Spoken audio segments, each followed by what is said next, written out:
Downtown Brattleboro's Main Street is as Main Street as it gets. But of course, this town has plenty of back roads too. Here we find Susu Community Farm, launched in 2020.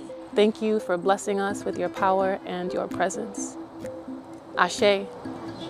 Vermont is famous for its farms, nearly 7,000 of them spread across 9,200 square miles. Amber Sky Arnold says another statistic is sobering, however. There's about 17 farms in the state of Vermont that are either owned or operated by people of color. That's one reason why Arnold and Naomi Doe Moody founded Susu. So how many acres of land are we on right now? So the retreat farm where we are farming at the moment is around 500 acres, but the plot that we are farming is about 4,000 square feet. Susu Community Farm is an Afro-Indigenous led and stewarded farm. We wanted to create a space in Brattleboro, Vermont, where Black and brown people could have access to nourishing and healthy food that we need to thrive, and just a space to heal from racial trauma and be in community with each other. Arnold grew up in Boston and moved here a decade ago. I believe that all people are connected to food, right? And we're all connected deeply to the earth. As an adult, I started just having a garden at my house, and then becoming an herbalist, I just got more and more into growing my own food. Susu CSA, or Community Supported Agriculture Program, has fed 25 families. We have Alabama blue collards, okra, different kinds of green beans. We're growing callaloo and bok choy, buena mulata peppers, jalapeno peppers, habanero peppers. It's all culturally relevant, culturally affirming food for our people. Arnold and Moody's long-term goals include opening an education center with a commercial kitchen and space for support programs.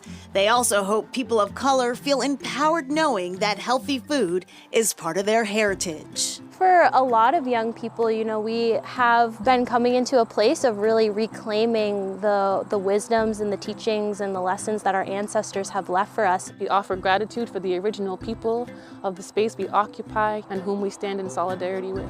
Ashe. On this misty morning, we visit a beloved natural treasure in Brattleboro. Where we are standing right now is alongside today's West River, which we call the Wantastuk. We are just north of where it meets the Connecticut River, the Quinnipiac. They built a railroad in 1880 called the West River Railroad. It is now a walking, hiking, and biking trail. It's a beautiful place to go and get out into the woods, walk along the fields, and follow the river. The area is of great significance to the Abenaki, also pronounced Abenaki community, says Rich Holshoe. Ulipayo and Dakina, welcome to the homeland of the Abenaki people. Holshoe, who is of Mi'kmaq heritage, created a cultural outreach organization called Atui. It's also to affirm the Native community itself, which is unresourced and not supported historically. For 40 years, Holshoe worked as a carpenter and concrete artisan.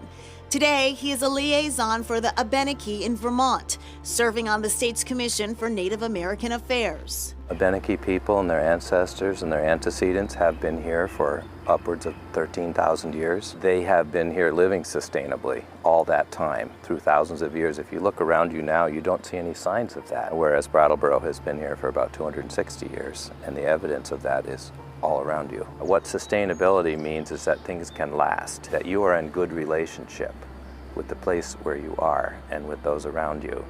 And that concept has always been here. It's timeless. In Vermont today, the Abenaki number in the few thousand, says Holshoe. He hopes more people take the time to understand and value the indigenous community's ongoing connection to this land. How can you be this place if you don't know about the people of this place? They know this place best. They have always known this place best. And in addition to his past work for the state, Rich Holshoe also a cultural resource officer in Vermont. Yeah, he offers expertise on various issues of interest to the Native American community, such as issues such as licensing the hydro dams on the Connecticut River. But he's been a really great resource for them. Up next, Bugs, Bernie Sanders, and buried treasure.